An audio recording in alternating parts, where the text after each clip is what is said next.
Israeli Prime Minister Benjamin Netanyahu reiterated today his determination to send troops into Rafah in southern Gaza to rout remaining Hamas units. The drive by Netanyahu has led to a rift with the Biden White House as it warns against an Israeli operation before more than 1.3 million Palestinians can move to safety. And as Nick Schifrin explains, many of those people are now starving. In Gaza City, this is what imminent famine looks like. Thousands of Palestinians crowd a UN warehouse. The women up front, they wait for an 11-pound bag of flour like their lives depend on it, because they do. People are hungry. People will die. They are killing people over 5 kilograms of flour. My son is a martyr, and his wife died over 5 kilograms of flour. Our suffering in Gaza is indescribable. Hunger, sadness, destruction. A bag of flour costs up to $1,000 in Gaza. $1,000. More than half of North Gaza's population is at risk of famine. 6-year-old Fadi Alzant suffers from cystic fibrosis. Before the war, his mother says he weighed 66 pounds. Today, he weighs 26. His medicine is not available, so he can't walk. Rafah in southern Gaza is projected to face famine by July. 5-month-old twins, Mira and Samira, are both malnourished. They should weigh 13 pounds. They weigh 6.5 pounds. They should be making noises, playing, and laughing. They do not make any noises, or play, or laugh. In Rafah, where more than 1 million Gazans are now displaced, they line up with empty buckets and stomachs for the most basic of all needs: water.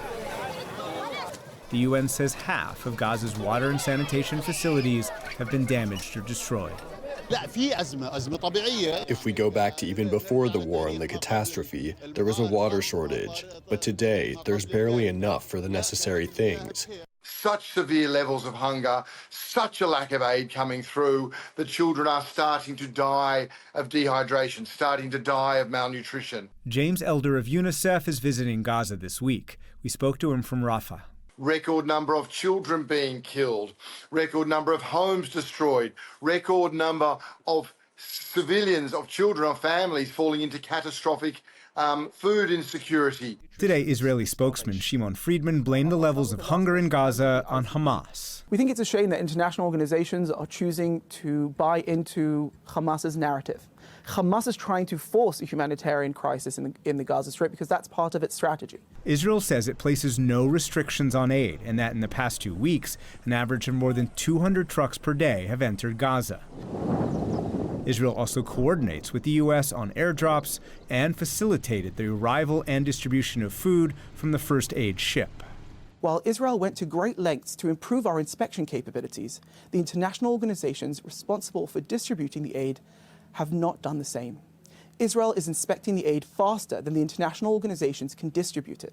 Outrageous how many life-saving supplies are so desperately close to those who need them. But Elder and the UN say Israel has blocked aid, and the UN's struggle to secure convoys is a product of Israeli constraints. Because of so many restrictions on aid coming in, then so many people, families, mums, children, when they see a single delivery, think, I might not see another one, literally for weeks.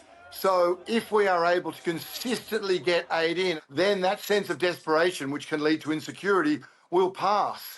Today in Jerusalem, Prime Minister Benjamin Netanyahu once again said there was no way to defeat Hamas without defeating Hamas's final battalions hiding among the displaced in Rafah. We are determined to complete the elimination of these battalions in Rafah, and there is no way to do it except by going in on the ground. But yesterday, National Security Advisor Jake Sullivan said there was another way. Now, the president has rejected, and did again today, the straw man that raising questions about Rafah is the same as raising questions about defeating Hamas. That's just nonsense. Our position is that Hamas should not be allowed a safe haven in Rafah or anywhere else, but a major ground operation there would be a mistake. And so U.S. and Israeli officials will meet next week to debate the fate of a city filled with the famished. For the PBS NewsHour, I'm Nick Schifrin.